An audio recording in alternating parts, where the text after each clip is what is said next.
Light horse Harry Lee, a fool was born, a fool he lived, and a fool he died. So the saying went by the time of Harry Lee's middle age, when years of fraud, debt, shenanigans, and speculation had ruined his name and destroyed his fortune. But that wasn't always the case. He had been one of the greatest men then living when, in the spring of 1782, he turned his horse up the long gravel avenue of Stratford Hall and aimed to woo the Divine Matilda. He was 26 years old, slender, erect in the saddle, and possessed of a national renown that made his name a household word across the 13 states, just then on the verge of their formally winning their independence. Henry Lee III, known to his soldiers, his commander-in-chief, and his countrymen as Light Horse Harry, had returned from the war. He was, by any measure of the era, a man who was on top of the world, or so it seemed.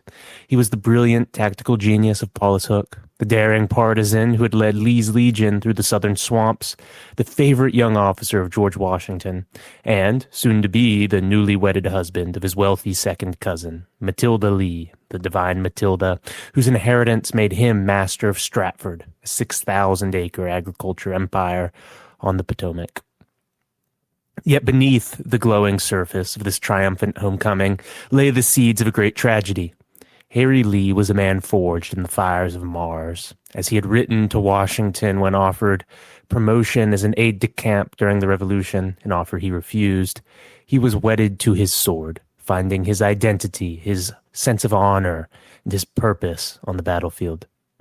But the qualities that he combined so well to make him a god of war when in the saddle, his hyper-aggressive self-confidence, his compulsive hunger for grand display, his aristocratic disdain for conventional limits, and his explosive, volatile emotions, were precisely the traits that rendered him utterly incapable of navigating the quiet, mundane realities of a peaceful life. Stripped of the clarifying discipline of military command, Harry Lee proved to be a man completely devoid of baseline commercial common sense and unable to succeed as a Virginia planter. Remember the difficulties of growing tobacco, as we covered in the recent episode on the Virginia gentry. Caught up in the manic, post-Revolutionary War land boom, he threw himself into a series of harebrained, speculative schemes that consumed his fortune and the fortunes he married into, ruined his reputation, and dragged his family through the mud of public scandal. Over the course of 3 turbulent decades, the hero of Paulus Hook would transform himself into a chronic and compulsive debtor, hiding behind barred doors from sheriffs, suffering the indignity of a county jail cell, being horribly disfigured by a political mob, and dying as a threadbare and careworn pauper in self-imposed exile on a distant island. This chronicle traces the long, agonizing fall of Light Horse Harry Lee. We'll follow his path from the manic land deals to his desperate, fraudulent attempts to stave off bankruptcy before landing himself in debtor's prison, where he wrote his memoirs while staring out at the courthouse green where once he had ruled as a gentleman justice, as the Virginia gentry did, as we covered in our episode on them. We'll witness the horrific night in Baltimore, where he was beaten senseless by a political mob, and we'll follow him into his lonely exile in the West Indies. Finally, we'll examine how his tragic collapse cast a dark, permanent shadow over his youngest son, Robert E. Lee, instilling in the future Confederate general an almost obsessive horror of debt and a lifelong quest for self-control and self-denial, those very virtues his father most lacked. Charles Royster, in his book Light Horse Harry Lee and the Legacy of the American Revolution, says, quote, "Few Americans saw as much of the Revolutionary War as Light Horse Harry Lee did. Few Americans suffered reverses so complete in the years that followed, and few Americans grew so isolated from their country." End quote. This is the story of how that happened, and how his sins caused the greatest of men to fall very, very low. For 6 years, Harry, only 26 years old, had lived at the center of history and indeed had made history. He had commanded men in battle, outmaneuvered British generals, and received the personal gratitude of Generals Washington and Greene. This was quite in contrast to the slow, detail-oriented life of a good Virginia tobacco planter. When he retired to Stratford Hall in 1782, Harry stepped into a world of quiet agricultural routine that he found insufferably dull. Managing slave labor, managing tenants, inspecting tobacco barns, balancing plantation ledgers, all of this was, to Harry's restless mind, just a collection of tedious chores fit for clerks, not warriors. As Ryan Cole puts it in his book, Light Horse Harry Lee, quote, "A farmer Henry Lee was not. He had been born and grown up on a plantation, but had not lived there since the beginning of the war, and, other than spells when his father traveled for business, had not managed it. George Washington, absent so long now from his own farm, Mount Vernon, was passionate about cultivating his land and applied all manner of ingenuity and experimentation to do so. He rotated crops, used new plows, tested various fertilizers, and kept exacting records of it all along the way. He was genuinely fascinated by agriculture and was by nature an entrepreneur. Lee, by contrast, merely flirted with farming, and he had far more energy for business than understanding of it." End quote. That's not to say Harry Lee lacked attention to some details or lacked virtue, even in his decline. As Charles Royster notes of Harry's attempts to help his veterans in post-war life near as soon as he made it to Stratford and for the rest of his life thereafter, quote, "In the post-war years, Lee acted almost as if he had made this bond, meaning a bond of duty and honor and needing to help, in any case, with every Continental soldier, beginning soon after his return to Virginia in 1782 and continuing until late in life. He wrote to public officials to find out what provisions Congress and the states had made for veterans and to encourage efforts for those in hardship. He took several of his former soldiers to Stratford as employees or tenants. 25 years after the war, men still wrote to him when they needed help. His concern did not stop with the men of the Legion, but extended to all veterans. This gallant, friendless, and ill-treated class of our fellow citizens. The poverty of many of them, sometimes worsened by the denial of pensions due them, mocked the Revolution's promise to sustain virtue with well-being." End quote. And that wasn't all. Harry also embarked upon his retirement from the military upon a political career, using his military luster, for it was still attached to his name in this period, to work as a Federalist to try to push through the Constitution and aid it along in the early Republic period. As Casanova Gardner Lee notes in Lee Chronicle, quote, "The people of Westmoreland hastened to honor him, and he embarked on a political career as a speculator as his life as a soldier had been, as spectacular as his life as a soldier had been. He was elected a delegate to the Continental Congress of 1786, and 2 years later to the Virginia Constitutional Convention, where he brought all his eloquence to bear in urging the ratification of the Constitution. Beveridge has drawn a colorful picture of him as he appeared at this period of his life. A young man, 32 years of age, rose, and standing within a few feet of the chair was recognized. 6 feet tall, beautiful of face, with the resounding and fearless voice of a warrior, Henry Lee looked the part which reputation had assigned him. Descended from one of the oldest and most honorable families in the colony, a graduate of Princeton College, one of the most daring, picturesque, and attractive officers of the Revolution, in which by sheer gallantry and military genius he had become commander of a famous cavalry command, the gallant Lee was a perfect contrast to the venerable Pendleton." End quote. But all of that was not enough to keep him occupied and avoid squandering his fortunes. He wasn't focused on farming, helping veterans only took so much time, and being a politician didn't distract him enough.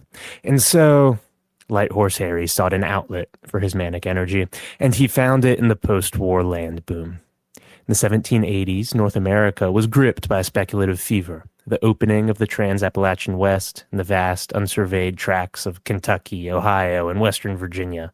Remember what we covered in our episode on the Ohio Company of Virginia, the attempts to colonize and engross this land, created an environment where men believed that paper fortunes could be converted into real millions overnight. Harry Lee was particularly intoxicated by this vision, lacking the patience for slow, steady agricultural returns on investment. He began buying up massive, unmapped tracts of wilderness, signing promissory notes, borrowing capital at exorbitant interest rates, and assuming that he could sell the lands to incoming European immigrants before his notes came due. He thought he would make a speculative fortune. This was a disaster. All of his speculations were disasters, and the first set the tone Between 1783 and 1785, Harry sank over 8,000 pounds sterling in hard currency into a speculative venture in Mississippi. When that bubble burst, an immense amount of his wealth went with it. He lost all 8,000 pounds and got next to nothing in return. This continued. Undeterred by this initial defeat, Harry launched an even grander, more grandiose project at the Great Falls of the Potomac River. In 1788, he purchased 500 acres of land at the falls for 4,000 pounds sterling, envisioning the creation of a bustling, industrial, manufacturing city that he named Matildaville in honor of his wife. Harry believed that the Potomac Company's canal project, spearheaded by George Washington, would make Matildaville the primary commercial gateway between the Atlantic Ocean and the interior of the North American continent. Virginians of this period were obsessed with canals and river trade. He laid out street grids, planned flour mills, iron foundries, and warehouses, and started offering lots for sale. But his recklessness doomed the project before it really even began, certainly before a foundation stone was set. He had purchased the land without properly clearing the title, ignoring heavy back quit rents owned on the property to the Thomas Lord Fairfax estate. When the Fairfax executors slapped legal liens on the land, prospective buyers of the lots Harry was trying to sell fled. And so the town of Matildaville remained an unfulfilled paper illusion, a ghost city of empty roads and crumbling efforts at marking it all off that drained Harry's treasury for years as he tried to pay back the quit rents and turn a profit on the speculation. He couldn't. It all went to nothing. Even this wasn't really enough to dim Harry's hopes. For generations, his family had looked at the Potomac and seen visions of wealth, and he was convinced he was finally the man to fulfill that promise and grow inordinately wealthy through river-based speculation. Charles Royster, describing Lee's hopeful speculations around this time in the context of family history in his book, Light Horse Harry Lee and the Legacy of the American Revolution, notes, quote, "Despite the presence of such ghosts at the feast, Lee's mind in the 1780s and the early 1790s was more often filled with anticipation and calculation of the joint success he would share with his country. These plans centered on the river, which Lee could see from the windows of Stratford, the Potomac. Inside Stratford Hall, Lee could see reminders of his family's long-standing interest in the great river. The portraits of 3 generations of Lees looked down on their descendants, Harry and Matilda. Richard the Emigrant, one of Virginia's greatest landholders at his death in 1664. The second, Richard, who had helped the Fairfax family establish proprietary lordship over the Northern Neck. Matilda's grandfather and Harry's granduncle, Thomas, president of the Virginia Council, land agent for the Fairfaxes, president of the Ohio Company of Virginia, promoter of westward migration, builder of Stratford Hall, and owner of 16,000 acres at the Falls of the Potomac, where he hoped to control the commerce that the western population and the Ohio Company's fur trade would send down the river. In the 4th generation, Matilda's father, Philip Ludwell Lee, had planned a town near the falls to be named Philly. Matilda's uncles had joined the Washington brothers in the Mississippi Company, seeking royal grants of 2.5 million acres near the confluence of the Ohio and Mississippi rivers. Light Horse Harry Lee was in the 5th generation of a family that for 150 years had looked at the Potomac and seen wealth." End quote. Harry was not to pull such wealth from the river. But Royster notes that though Harry was driven by dreams of profit in these speculations, particularly these early ones, they were also projects that served a patriotic purpose. Royster notes, quote, "Lee's optimism clouded his perception of the ways in which he brought about his own ruin by undertaking enterprises that surpassed his power to accomplish. Although he often spoke of vast, quick, easy profits, and surely wanted to get rich, greed was not the only motive that drove him. Perhaps not even the strongest. He also wanted to play a central role in the flourishing of an independent America. He wanted to be among the first in peace as he had tried to be among the first in war. In Lee's vision, America would wax prosperous in peace without succumbing to the vices that had marred the war. Yet, Lee proved even more susceptible to the excesses of prosperity than to those of combat. He deplored Hamilton's plan for funding the national and state debts and for encouraging manufacturing. Yet he asked Hamilton for advance information by which to profit on redemption of the debt."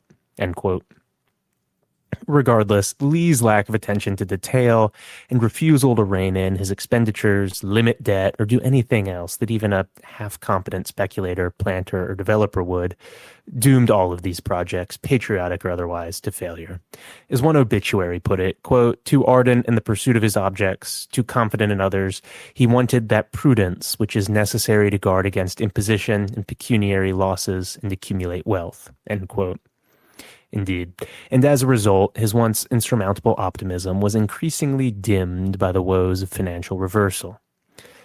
It got worse as Harry's financial entanglements mounted, for his personal life was struck by a devastating tragedy. In the summer of 1790, his beloved wife, the Divine Matilda, fell gravely ill. And Matilda was no fool. She had watched with growing terror and concern as her husband signed away promissory notes, mortgaged property, and squandered her family's ancestral capital on wild, speculative schemes that were half-baked and half-carried through. She recognized that if Harry maintained unrestricted legal control over Stratford Hall and her inherited lands, he would drag their children into total pauperism. And so on her deathbed, in a final, heroic, really, act of maternal protection, Matilda tried to save the estate. She forced Harry to execute a formal, legally binding deed of trust.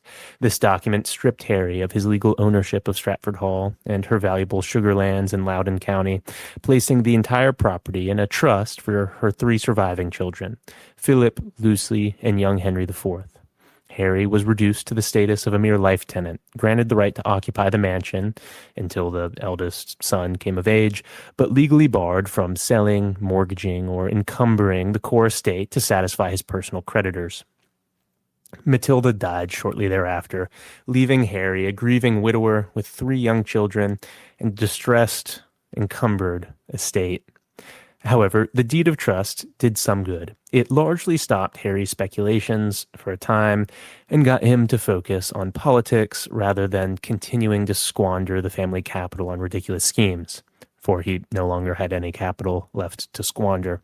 Describing the situation, Paul Nagel notes in his book, The Lees of Virginia, quote, as his debts mounted, he began selling off those parcels of Stratford land over which he had jurisdiction through Matilda. By 1789, Stratford Plantation contained about 4,000 acres, down from the 6,595 at the time of Colonel Phil's death. In that year, Mrs. Fendall died, which meant that her portion of the Stratford property, which included title to the manor house and outbuildings, reverted to Matilda as Colonel Phil's eldest daughter. Being Matilda's husband, Harry could now claim to be master of the place. But it was not for long. The next year, 1790, the frail Matilda died in childbirth. There's barely time for her to prevent what would likely have been the extinction of Stratford.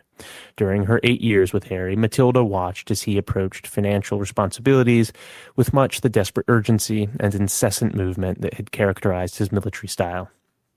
Unfortunately, this civilian strategy failed, so that by the time of Matilda's death, Harry had lost her confidence and that of most other members of the Lee family.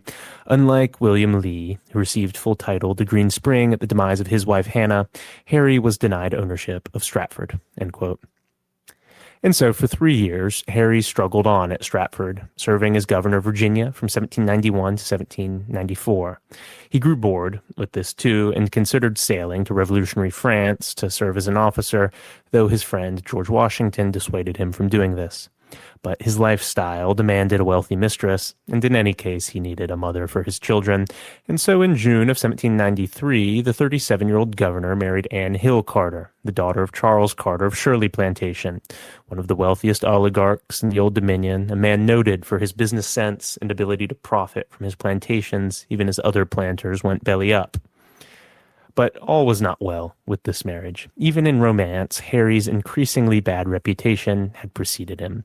He was focused on politics for a bit as governor rather than on speculations, but people knew what had happened before. They knew about Matilda, they knew about the failed schemes, and Charles Carter was suspicious of this young man who wanted to wed his daughter. For one, there was the rumor of the French misadventure. Worse, there was the fact that Light Horse Harry had originally not been wooing Anne, but another rich heiress, 19-year-old Maria Farley of Westover. Only when Miss Farley firmly rejected him did he turn to her friend, young Anne. That wasn't great. And worst of all, in Carter's eyes, was Harry's financial recklessness. The Carters were known for their financial success from before even the days of King Carter. They built and maintained fortunes. Carters didn't squander them. That was for types like Birds and Lees, with whom Carters had been feuding since the days of Thomas Lee, who took the Fairfax proprietary job from King Carter, as we covered in that episode on Thomas's life. The fact that this young Lee wanted to marry into the rich Carter clan, after squandering much of the Divine Matilda's fortune, as we just covered, on reckless schemes, was not something that sat well with Charles Carter. Describing this in his book Robert E. Lee, historian Emery Thomas notes, quote, Carter was less than pleased. Most probably he was appalled. He no doubt knew something of Lee's avid courtship of Maria Farley, and likely believed his daughter's professed love for Lee was in the nature of passing fancy. Charles Carter knew with greater confidence Harry Lee's reputation for imprudence and impropriety in his personal affairs. Like many of his contemporaries, Lee speculated in land. Unlike most of his contemporaries, Lee consistently lost money in his speculations. Too often he responded to failed financial expectations with still greater speculation. Moreover, Lee developed a very casual attitude about his debts. He kept forgetting them, or he paid them with paper or promises that proved worthless. Both Lee's father and his hero and father figure, George Washington, were poor but wiser for trusting Light Horse Harry. When Washington, as president, considered Lee for command of the United States Army, he noted that he had military ability but lacks economy. End quote. So, Charles Carter initially tried to put Harry off by being politic and claiming his objection to their getting wed, Anne and Harry's getting wed, was Harry's desire to fight for France. Harry, who had already decided against such a scheme, vowed not to travel to France to fight. This was unideal for Carter, who had intended to put the young man off, but now found himself trapped. So, resigned the marriage, but fully aware that Harry was being hounded by his creditors, Charles Carter, and later his sister Mildred as well, decided to protect the fortune and Anne's future if they couldn't protect Anne's happiness from this Harry. They inserted protective clauses into their last wills and testaments. They placed Anne's entire, substantial inheritance, totaling tens of thousands of dollars in stocks, bonds, and land, into a strict, independent trust managed by her brothers. The terms were clear and absolute. Not a single dollar of Anne's capital could be accessed, attached, or used by Harry Lee to pay his debts. This Carter shield would prove to be the only barrier saving Anne and her children from the indignity of having not a cent, but it deeply humiliated Harry, publicly marking him as a man whose own family viewed him as a financial menace. This was doubly humiliating, as his own father, Henry Lee II, had put a similar protective clause in his will when he died in 1787, blocking Harry, the eldest son, from inheriting much from the Leesylvania estate, and also blocking him from becoming an executor of it. As Emery Thomas notes of why Henry Lee II, the Divine Matilda, and Charles Carter all had cause to fear the financial disaster of Harry Lee's decision-making, quote, Lee's father, Henry Lee II, died in 1787, but Harry inherited none of his personal property and only some of his lesser lands. Although Harry was Henry's oldest son, the father made his second son, Charles, executor of the estate. Harry Lee did get control of his first wife, Matilda's magnificent plantation, Stratford. He sold off parcels of the place at an alarming rate to finance his speculative ventures and cover his debts. Accordingly, Matilda, while on her deathbed, arranged to have Stratford in trust to her children and bequeathed her husband only the right to live on the estate. However, Lee used his influence with the Stratford trustees, his brother and brother-in-law, to enable him to sell still more acres of Matilda's plantation, end quote. I know we've covered that before, but I think it's important to renote it here. Because of how Charles Carter structured his protective clause, Harry was not to have the ability to influence Anne's trustees as he had Matilda's, or in the way he was able to influence his brothers with his father's estate. This was to prove critical in protecting the family as Harry descended further along the path of speculation. Despite that, this spendthrift, disreputable man's new wife was to have a hard time of it. As one relative put it, Anne, quote, became Lee's delighted wife, but to find in the short space of a fortnight that her affections were trampled on by a heartless and depraved profligate. I am right as to time, one fortnight was her dream of happiness from which she awoke to a life of misery, end quote. That timeline might be a bit hasty, but it was directionally correct. Anne soon found that she was replacing the divine Matilda in place, but not in social position. The estate was gone, Stratford decrepit, Harry a rascal at best, and no hope in sight of any of this getting better. But for a time, the couple could continue normally and pretend all was well.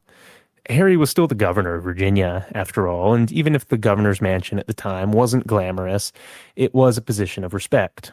Further, in the autumn of 1794, Harry found a temporary reprieve from his domestic embarrassments, or so he thought, when backcountry farmers in western Pennsylvania launched an armed uprising against the federal excise tax on whiskey, the Whiskey Rebellion.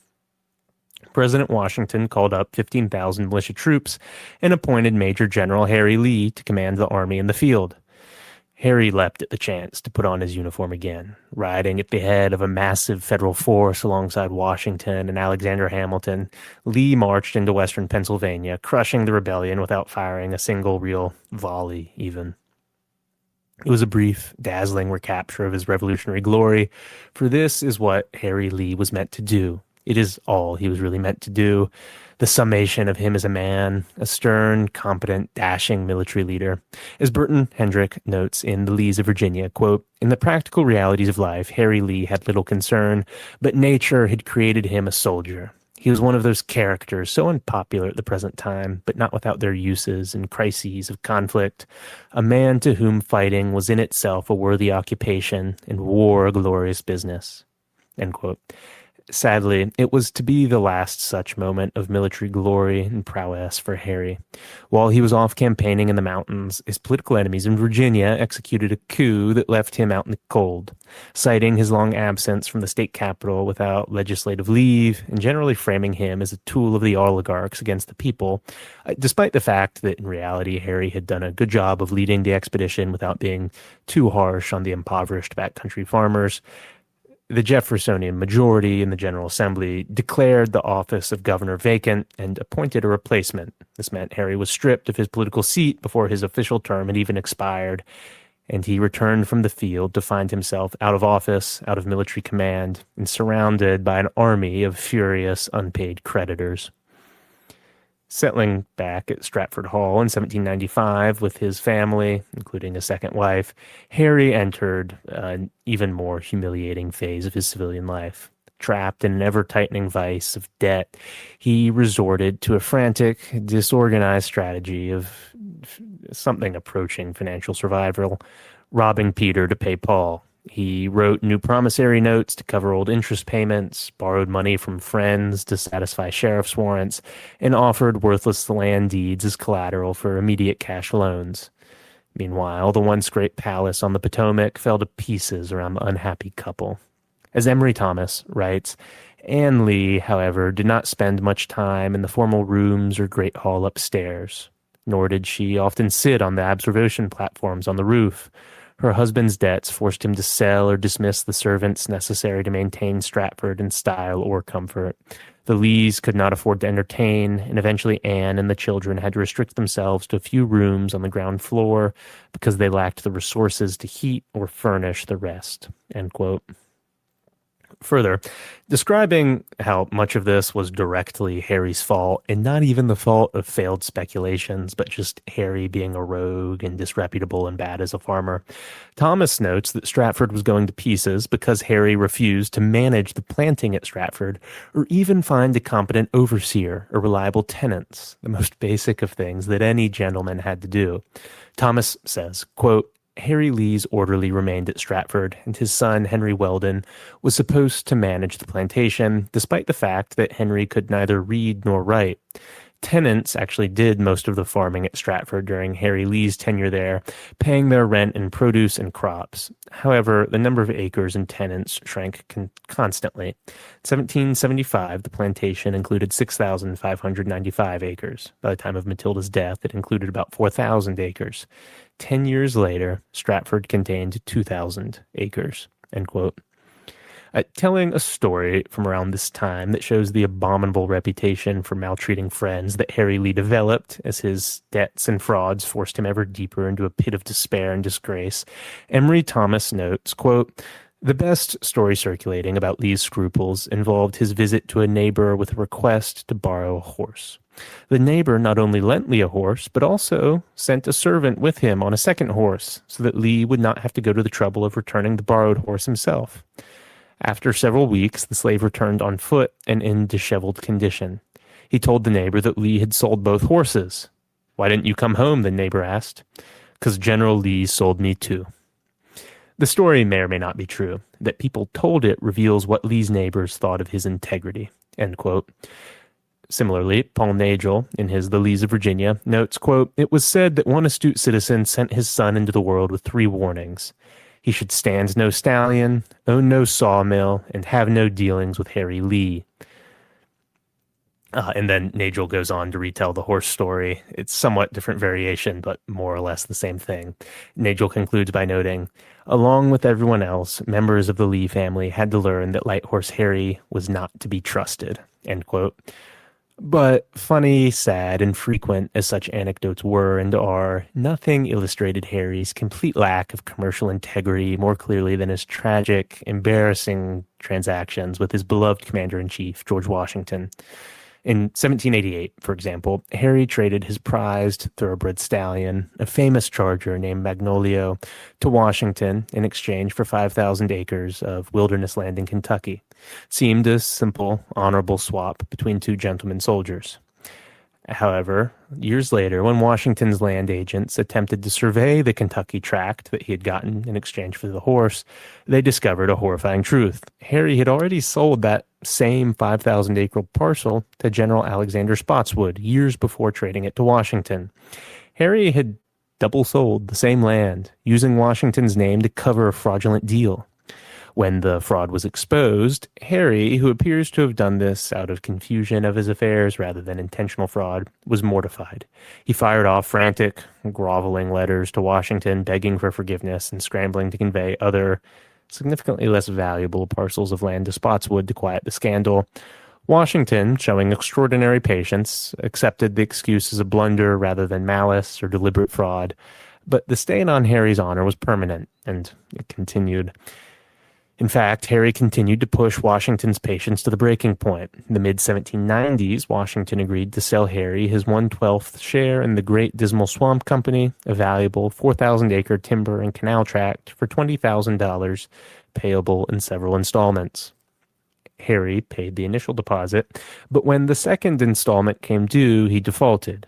Instead of cash, Harry sent Washington a weak assortment of depreciated Bank of Columbia shares, 30 barrels of corn from his farm, and personal notes. Washington's letters to Lee grew increasingly cold, stern, and formal.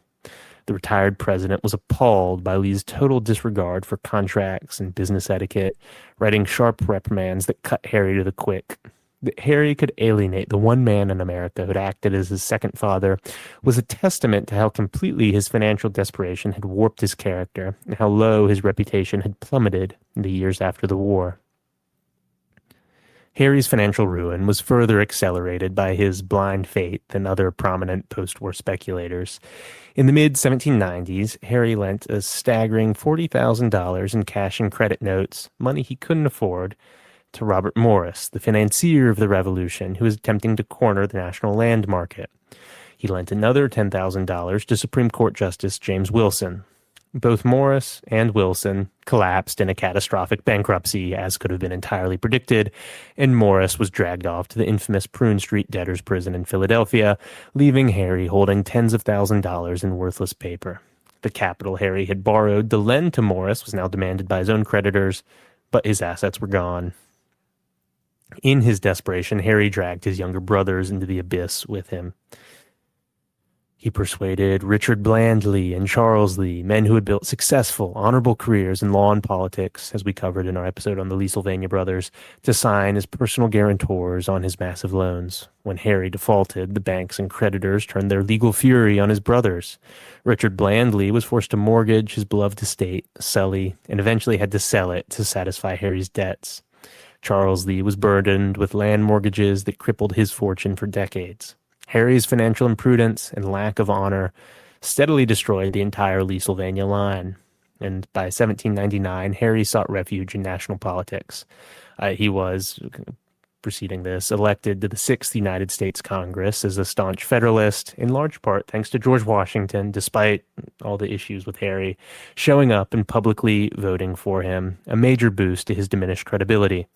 Describing Lee's Federalist views, particularly in the 1790s, views that differed from his Lee cousins of Stratford Hall, like Richard Henry, but which were quite in line with those of Washington in the 1780s to 1790s period. Emory Thomas notes, quote, Harry Lee was heart and soul a Federalist. He believed in government by the rich, the well-born, and the able, because he considered himself one of that number. He supported an energetic national government capable of directing the new nation's fledgling economy. He favored a broad interpretation of the Constitution, which made the federal government strong at the expense of the member states. And he favored England over France, should the old world draw the new world into its ancient quarrels. End quote. When George Washington died in December of 1799, it was Congressman Harry Lee who was selected to deliver the nation's official funeral oration in Philadelphia. In a moment of real eloquence, Harry penned the immortal eulogy that would define Washington for eternity, declaring the fallen leader to be, quote, first in war, first in peace, and first in the hearts of his countrymen, end quote. And this was true. Harry Lee did love General Washington, however much he had cheated and defrauded his old friend. Indeed, in Washington, Harry Lee, the Princeton-trained classical scholar, saw the fulfillment of all his dreams of classical glory, all the potential greatness of a man and leader, in the stern classical tradition of an aristocratic republic come to life. As Royster puts it, quote, Washington's career proved for Lee the validity of a political truth that was also taught by antiquity. The great patriot served the welfare of his country through the workings of his own superior character and judgment. This fascination with the hero reinforced Lee's willingness to challenge or to despise the opinions of his countrymen when they differed from his own, end quote. It was the last good moment of Harry's political career, and indeed was the last good moment of his life. Everything that followed was further disaster, lacking in accolades or bright spots. Douglas Southall Freeman, noting this in his Robert E. Lee, Volume 1, says, thereafter, he held no political office of importance and probably could have gained none. The reason was that his old passion for wild speculation returned. Already it had entailed grief, loss, and the estrangement of friends. Now, everything was subordinated to his desperate efforts to make a fortune, his peace of mind, his family's comfort, his standing in the eyes of old comrades. End quote. This was admitted by Henry Lee IV, known to history as Black Horse Harry for reasons we'll cover in the future. Writing of his father, a man he idolized, Henry admitted, quote, he entered into a course of sanguine and visionary speculations, endeavoring to acquire wealth, not by rational and productive industry, but by a combination of bargains which could hardly benefit one party without injury to the other, and which were often mutually detrimental. To the task of making one yield what others failed to return, he devoted no little of misapplied talent and activity in bearing the weight of distress and ruin which they finally entailed. He wasted a degree of fortitude which, however inglorious the struggle, could not be witnessed without admiration. End quote. It's a very nice way to put that Harry Lee destroyed whatever remained of the fortune he had inherited. In addition to his speculations, Lee's party loyalty led him into political suicide over this period. During the deadlocked presidential election of 1800 between Thomas Jefferson and Aaron Burr, Harry stubbornly led the hardline Federalist faction in Congress. Refusing to compromise with the Jeffersonian Republicans, Harry, always a staunch Federalist because of his own inclinations and because of what he had seen during the American Revolution, voted 36 consecutive times for Aaron Burr, attempting to deny Jefferson the presidency. Even Alexander Hamilton didn't go this far. Douglas Southall Freeman, noting this contempt the Lees of Leesylvania held for Jefferson and his ideas, notes, quote, except for one period of wavering, Light Horse Harry Lee had been consistently opposed to Jeffersonian ideas. Charles Lee, his brother, had been Attorney General under Washington and of counsel in the famous case of Marbury versus Madison. The whole politics of the family was anti-Jefferson, though Jefferson was their distant kinsman through the Randolphs. Because of Henry Lee's part in procuring from his pen a statement regarding the character of a lady to whom Jefferson was alleged to have made improper advances, the Lees had long felt a certain contempt for the third president, end quote. And so, when Jefferson eventually triumphed, Harry's political career was dead. The Jeffersonians held complete power in Virginia and Washington, and they viewed Harry Lee as a bitter, unrepentant partisan enemy. He would never hold public office again, despite his continued personal friendship with future President James Madison. Stripped of political office, pursued by scores of creditors, Harry's behavior grew increasingly erratic, desperate, and berserk. In 1803, he became embroiled in a bitter legal land dispute with his former land agent, Thomas Rowand. Claiming that Rowand owed him money, Harry gathered an armed group of plantation hands, rode onto Rowand's property, and launched an actual raid. Frenzied with rage, Harry tore down Rowand's boundary fences, trespassed into his home, forcibly seized bedding, dining tables, silver plate, and several enslaved workers, carting all of this back to Stratford as security for the alleged debt. Rowand filed criminal charges and civil trespass suits against Lee, and the former governor of Virginia was forced to appear in court as a common criminal defendant, narrowly escaping jail by paying heavy damages he couldn't afford, to Rowand. By this period, the first decade of the 19th century, Stratford Hall was no longer a grand baronial seat and scene of happiness of the sort Anne had imagined when she married Henry. It was a fortress under siege by the law. Sheriffs, local constables, and process servers from across Virginia descended upon the plantation pretty much daily, attempting to serve writs of arrest and seize property. The family hid inside. To prevent bailiffs from entering the mansion house, Harry ordered heavy iron chains and oak bars placed across the massive wooden doors in the Great Hall. Armed overseers patrolled the grounds, warning sheriffs that they would be shot if they stepped onto the porch. Inside the house, the atmosphere was dark, paranoid, suffocating. Piece by piece, all the fine furniture, the silver, the portraits were carted off whenever Harry was caught outside of doors by bailiffs. It was into this cheerless, besieged environment that Robert E. Lee was born on January 19th, 1807.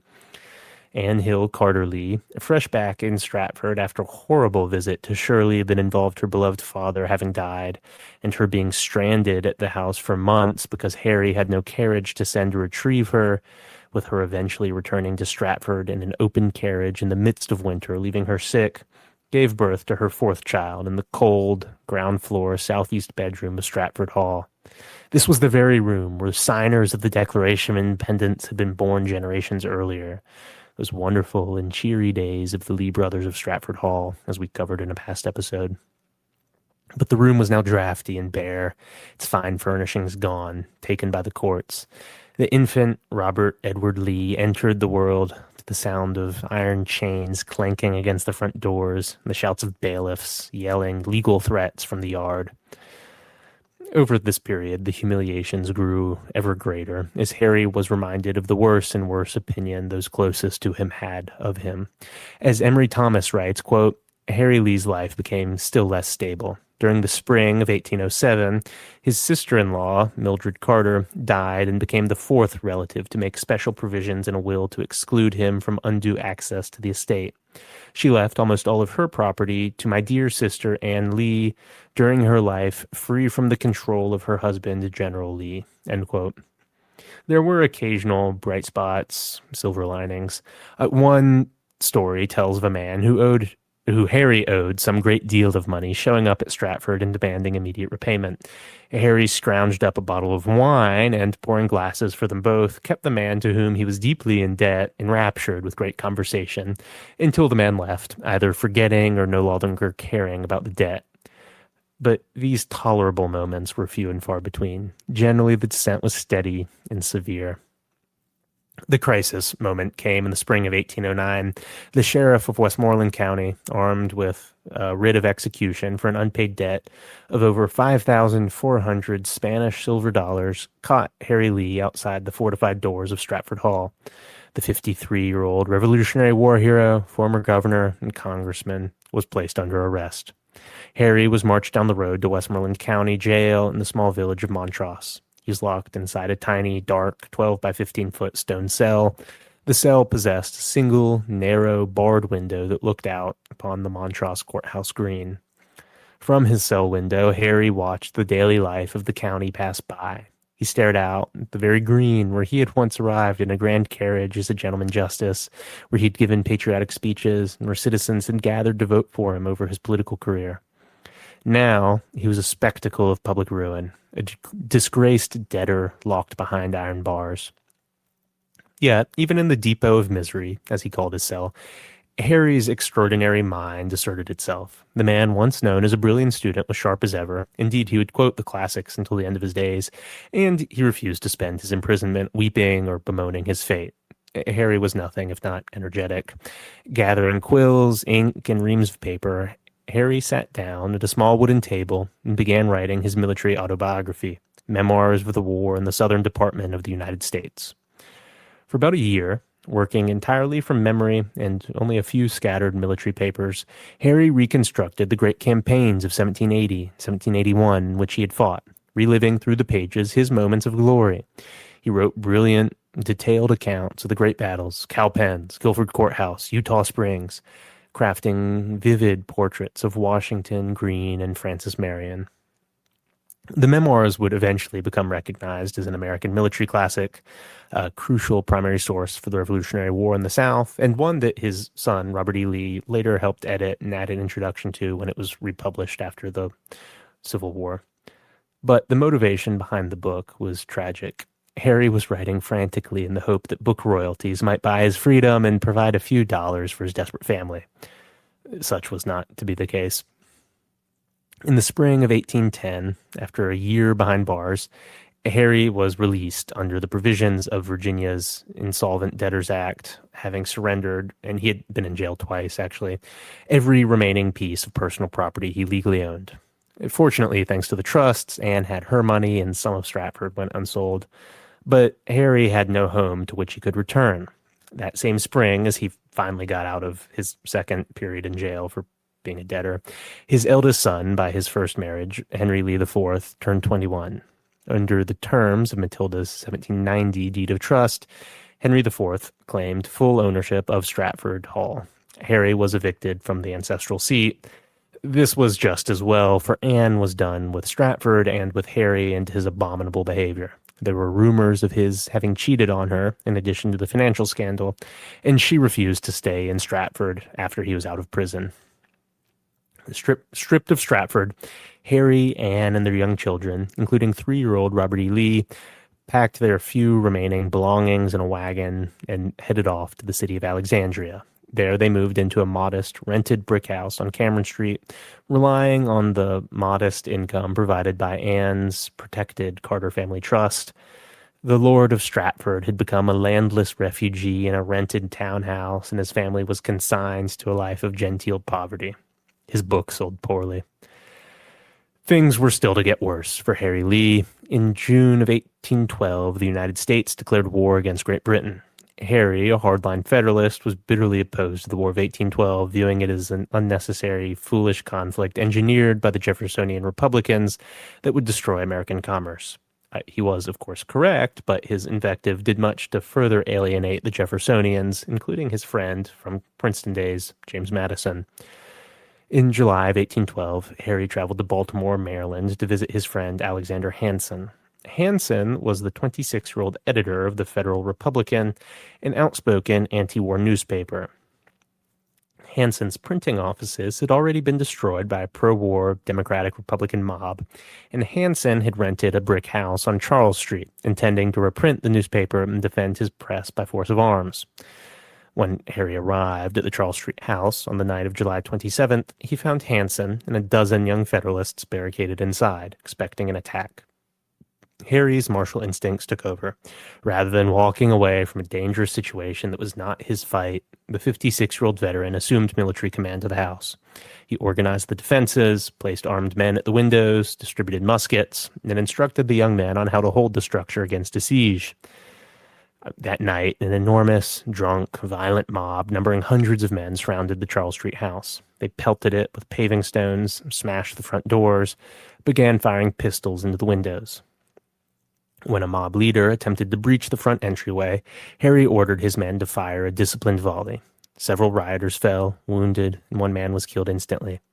The mob withdrew slightly, shouting for a cannon to blow the house to pieces. At dawn, local Baltimore officials and Brigadier General John Stricker arrived with a detachment of militia. Stricker, a Democratic Republican who sided with the mob and wanted to avoid further bloodshed, struck what he claimed was a deal with Lee and Hanson. He promised that if the Federalists would surrender their weapons and agree to be escorted to the Baltimore City jail for their own safety, the militia would guarantee their protection and defend the jail from the crowd. Harry, trusting a general's word of honor, agreed. The Federalists surrendered and were marched through a screaming, hostile crowd to the city jail. It was a trap, a fatal trap. Once the Federalists were inside the jail cells, General Stricker, fearing political backlash from the Democratic-Republican mayor and crowd, ordered the militia troops to dismiss and go home. He left the jail mostly unguarded, protected by only a few elderly night watchmen. And so, as night fell on July 28th, a roaring mob of over 1,000 men stormed the Baltimore jail. They smashed the outer gates with sledgehammers, broke down the cell doors, and dragged the Federalist prisoners into the stone corridor. Harry had tried to lead a breakout effort, but it failed, and only a couple of the Federalists got away. What followed was an atrocity. The mob subjected the prisoners to hours of brutal, horrid torture. General James Lincoln, a decorated veteran of the Revolution who begged the crowd for mercy in the name of his war service, was beaten to death on the floor. Harry Lee was targeted with horrific violence. He was beaten senseless with iron bars and wooden clubs. His skull was fractured. His nose was sliced open with a penknife, and his bones were crushed. To test if Harry was dead, rioters dripped hot, scalding candle wax into his eyes and poured gin into his facial wounds. Harry survived the night only because a local physician in the crowd convinced the rioters that Harry was already a corpse, which allowed friends to secretly haul his body away in a cart at dawn. Harry survived what happened in Baltimore, but the man who emerged from that night was ruined. He was a terrifying shadow of his former self. His handsome face was disfigured and scarred, his nose destroyed, his speech slurred, his eyesight damaged, and he suffered from agonizing internal injuries that made eating and sleeping a torture. The polished, articulate, light horse Harry Lee was gone forever. What replaced him was a broken, crippled invalid, covered in bandages, a man who scared children just by walking around. Noting the consequences of this in his book, General Fitzhugh, author James Lynn Nichols notes, quote, "The experience miraculously did not kill him, but left him an invalid for the last 6 years of his life. If this vicious event had not occurred, it is probable that Lee would have been offered a major command in 1813 after the administration realized the incompetence of those generals already appointed for the pathetic invasion gestures against Canada," end quote. But it was not to be, and by the spring of 1813, Harry could no longer endure his life in Virginia. He was in constant, agonizing physical pain. His mind was shattered by trauma, and his creditors were beginning to swarm around his Alexandria townhome. So he made a final, desperate decision. He would leave America entirely, sailing to the warm climate of the West Indies in the hope of recovering his health and escaping this financial nightmare. In May of 1813, the 57-year-old veteran walked down the Alexandria docks and boarded a ship bound for the Caribbean. His departure was a flight from responsibility. In his haste to escape, Harry defaulted on a massive court bail bond, leaving his younger brother, Edmund Jennings Lee, the honorable mayor of Alexandria, liable for the enormous financial sum. Edmund had to sell off property to cover Harry's flight. Worse still, Harry was abandoning his family. Anne Hill Carter Lee was left alone in Alexandria to raise 5 young children on her modest trust income. Harry's youngest son, Robert E. Lee, was just 6 years old when Harry walked out of the house. Robert would never see his father's face again. But Harry's family can't have been particularly sad to see him go. Anne's life had been one of unrelenting misery since she agreed to marry him. As Douglas Southall Freeman puts it, quote, "So one day in the early summer of 1813, Robert must have shed tears with the rest as he shared the final embraces of his father. Behind him, in his own household, Light Horse Harry left only sorrow, for with all his financial follies, he had never lost the respect, much less the affection, of his family. Fully conscious of his failings, which they pitied, they were still awed by his dignity and fascinated by his conversation. On the youthful mind of Robert, his father's vices made no impress, but always in his memory the picture of his sire was glamorous with charm. But Henry Lee could not have been greatly comforted as he went down the Potomac by the knowledge that he was still king of his fireside. He had received Congress's medal and had enjoyed the entree to the commander-in-chief. His name had been on every patriot's tongue. He had told General Greene that he wished to put himself where it would not be in the power of malice, outrage, or envy to affect him. And now he was sailing away from the state he had governed, from the creditors he could never pay, from a family he might not see again, and he knew he was passing over the gray horizon of failure. End quote. For nearly 5 years, Harry wandered like a ghost through the islands of the West Indies, Barbados, Puerto Rico, Saint Domingue, and New Providence. He was a threadbare pauper, moving from one cheap boarding house to another, relying on the charity, pity, and gullibility of strangers to pay his bills. Even in exile, his manipulative financial habits persisted. In New Providence, Nassau, the former governor of Virginia engaged in a pathetic scheme, swindling a kindly elderly widow out of a valuable note of credit to pay off his local tavern debts before fleeing the island. Yet, from his tropical exile, Harry wrote scores of long, didactic, and affectionate letters back to his children in Virginia.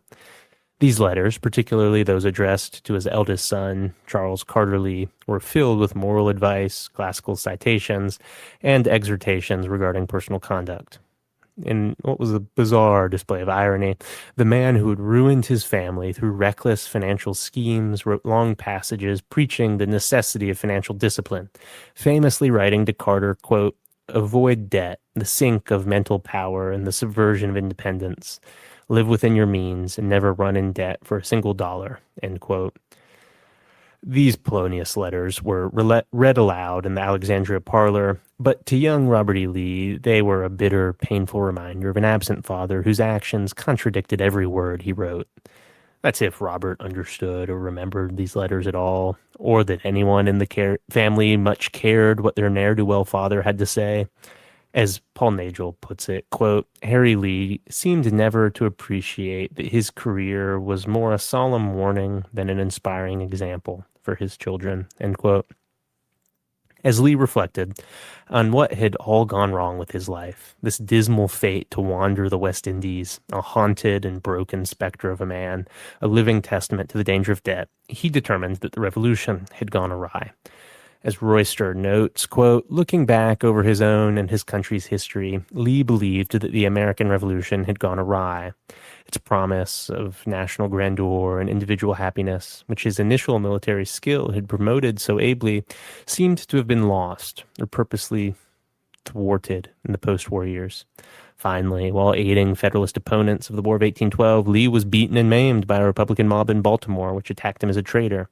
Soon after, in 1813, he left the United States and spent the last 5 years of his life in exile in the West Indies," end quote. To be sure, this depression wasn't a unique perspective. Most of Lee's great contemporaries, including pretty much every one of the Virginians who built early America, as we covered in our episode on the Golden Age, determined that the Revolution had missed its mark, putting the wrong men in charge. Vain, venial, unpatriotic men who were certainly not gentlemen. The founders thought this to varying degrees, and their misfortunes varied as well. But the most embittered, and the one with the worst misfortunes, was Harry. As Royster tells it, describing this attitude, quote, "Few of Lee's contemporaries underwent so sharp a change of fortunes or so complete a ruin. Yet in the later careers of many American leaders, Thomas Jefferson as well as John Adams, Patrick Henry as well as Alexander Hamilton, Samuel Adams as well as Robert Morris, Charles Thompson as well as George Washington, lies a vein of disappointment over the outcome of the American Revolution. With differing concerns and in varying degrees, they found the years of peace falling short of the promises evoked to justify the Revolutionary War, and they warned that America might yet lose the cause it seemed to have won," end quote. By early 1818, Harry knew he was dying. His internal injuries had worsened into a fatal abdominal disease. His body was emaciated, and he was gripped by a desperate, overwhelming nostalgia. He wanted to see his native Virginia one last time before he died. So, in February of 1818, he boarded a small coastal schooner, the Betsy, bound from Nassau to the northern ports. He failed in this final scheme, as well as in all his other post-war schemes, and he never made it back to Virginia. As the Betsy sailed north along the Georgia coast, Harry's abdominal pain became so excruciating that he screamed in agony, begging the ship's captain to put him ashore at the nearest landing. On February 16th, 1818, the schooner dropped anchor off Cumberland Island, Georgia. Cumberland Island was the site of Dungeness, a grand island plantation mansion built by the widow of Harry's old Revolutionary War commander, General Nathaniel Greene. Weak, disfigured, and unable really to even walk, the dying veteran was carried ashore in a rowboat and taken up the avenue of live oaks to the mansion porch. Nathaniel Greene's daughter, Louisa Shaw, was living at Dungeness. Though shocked by the sudden arrival of a ghost from her father's past, arriving with one battered old trunk that contained a journal, some letters, and a bit of Madeira, she opened her home to him, providing comfortable rooms, doctors, and round-the-clock nursing care. For 5 weeks, Harry lay in a second-floor bedroom in Dungeness, wrestling with death. His pain was so intense that he frequently fell into wild, feverish rages, shouting commands to non-existent cavalry troops and throwing objects around the room. On one famous occasion, when a veteran house servant named Mom Sarah brought him a cup of medicine that he disliked, Harry flew into a fury and threw his leather boot right at her. Unfazed by this general, Mom Sarah picked up the boot, marched over the bed, and threw it right back at him, striking him in the chest. Harry stared at the woman in shock, then burst into a rare, genuine laugh, perhaps the last of his life, admiring her spirit and insisting that she remain his primary nurse for the rest of his stay. On March 25th, 1818, Light Horse Harry Lee breathed his last. He was 62 years old. 2 days later, a modest funeral was held on the shores of Cumberland Island. A detachment of United States Marines from a nearby gunboat station arrived as honor guards, firing minute guns over the water. Senior military naval officers stepped forward, placing crossed broadswords upon the casket of the hero of Paulus Hook. He was buried beneath the shade of the moss-draped live oaks in the Green family cemetery at Dungeness, hundreds of miles away from his home on the Potomac. A few weeks after Harry's death, a quiet, melancholy scene played out in the front parlor of the rented brick house on Orinoco Street in Alexandria. A local lawyer named James Costin arrived at the door, bearing a small, battered leather trunk. It contained Harry Lee's final diaries, his personal papers, and a few small, miserable possessions he had left behind at Dungeness. Costin was met at the door by 11-year-old Robert E. Lee, who escorted the visitor into the parlor. Robert's sister, young Mildred Lee, was sitting at the piano. Costin asked to see the widow, Anne Hill Carter Lee, to deliver her late husband's final diary and personal effects. Mildred walked upstairs to her mother's sick room. After a few minutes, she returned to the parlor, her eyes downcast. She delivered a message from her mother. Anne was too ill to come downstairs, and she instructed Mr. Costin to keep the trunk. She did not wish to see her husband's belongings, nor did she wish to hear her late husband's last words. The family had closed the book on Light Horse Harry Lee.